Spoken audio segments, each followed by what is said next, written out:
Bismillahirrahmanirrahim. Assalamualaikum warahmatullahi wabarakatuh. Perkenalkan, nama saya Muhammad Aksan dari Prodi Hukum Ekonomi Syariah. Di sini saya akan menjawab pertanyaan dari tugas final mata kuliah Sejarah Hukum Islam.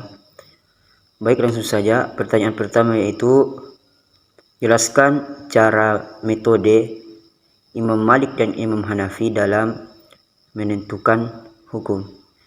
Yang pertama yaitu Imam Malik. Imam Malik dalam menentukan sebuah hukum, ia merujuk kepada beberapa sumber. Yang pertama, ia mengambil dalam Al-Quran dan hadis-hadis Nabi dan ucapan para sahabat. Yang kedua, ia mengambil berdasarkan tradisi masyarakat Madinah. Yang ketiga, ia mengambil fatwa para sahabat. Dan yang keempat, menggunakan metode maslahah mursalah atau kebaikan umat. Dan yang terakhir yaitu menggunakan metode analogi. Sementara Imam Hanafi, pendekatan dalam menentukan sebuah hukum, ia lebih fokus kepada pemikiran rasional dan ijtihad. Ia menentukan sebuah hukum berdasarkan sumber dari Al-Quran, hadis, dan ucapan para sahabat. Selain itu juga, Imam Hanafi juga mengambil atau menentukan sebuah hukum melalui metode ra'yu dan juga melalui metode maslahah mursalah. Dengan demikian, Imam Maliki lebih menekankan kepada tradisi dan amalan masyarakat Madinah serta fatwa para sahabat. Sementara Imam Hanafi, ia lebih cenderung kepada ijtihad dan penerapan logis dalam menentukan sebuah hukum.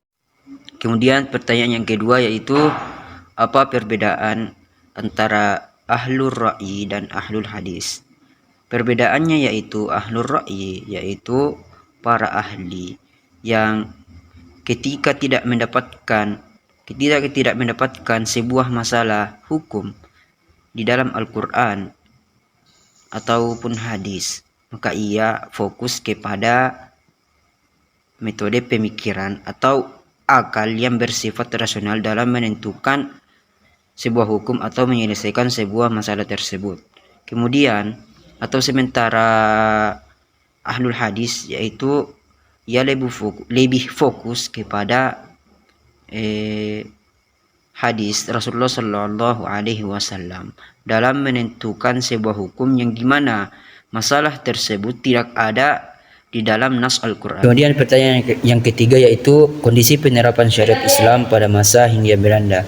Pada masa Hindia Belanda, kondisi penerapan syariat Islam di Indonesia mengalami penindasan serta pembatasan dikarenakan kebijakan yang diberikan oleh kolonial Belanda itu lebih condong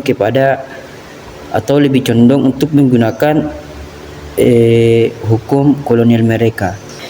Kemudian pertanyaan yang keempat yaitu apa yang dimaksud dengan Islam Nusantara dan perkembangannya. Islam Nusantara adalah sebuah aliran Islam yang dibentuk oleh Nahdlatul Ulama dan dikembangkan di Indonesia. Islam Nusantara memiliki ciri khas yang mencerminkan akulturasi antara ajaran Islam dengan budaya lokal. Perkembangannya itu melalui dakwah, perdagangan, dan interaksi antara budaya dengan bangsa-bangsa lain. Kemudian pertanyaan yang kelima atau yang terakhir yaitu contoh penerapan syariat Islam di Indonesia. Salah satu contoh penerapan syariat Islam di Indonesia yaitu penerapan hukum jinayat di Aceh. Hukum jinayat digunakan untuk menangani pelanggaran syariat seperti minuman keras, pelanggaran moral lainnya. Hukuman-hukuman seperti cambuk dan denda diberlakukan sesuai dengan ketentuan syariat.